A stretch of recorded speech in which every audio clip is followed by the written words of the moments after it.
या मराठी माणसाने भारतातला पहिला फिल्म कॅमेरा दिला. 21 एप्रिल रोजी राजा हरिश्चंद्र हा भारताचा पहिला सिनेमा प्रदर्शित झाला.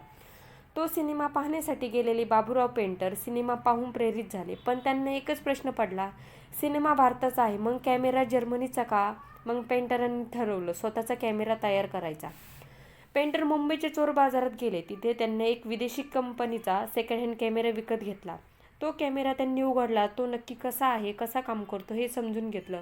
आणि मग बाबूराव पेंटर यांनी भारतातला पहिला फिल्म कॅमेरा तयार केला. आणि त्याच कॅमेऱ्याने सिरेंद्री नावाचा सिनेमा बनवला. हा सिनेमा पाहून त्या काळची लोक चक्कर येऊन पडायची. हा सिनेमाने इतिहास रचला. पुढे चित्रसृष्टीत अनेक प्रयोग झाले. अनेक तांत्रिक गोष्टी भारतात निर्माण होऊ लागल्या. पण त्याची सुरुवात एका मराठी माणसाने केली होती. बाबूराव पेंटर यांनी खऱ्या अर्थाने पहिला मेड इन इंडिया सिनेमा तयार केला. तर त्या एका मराठी माणसाला सलाम. व्हिडिओ आवडला असेल तर चॅनलला नक्की सबस्क्राईब करा. धन्यवाद.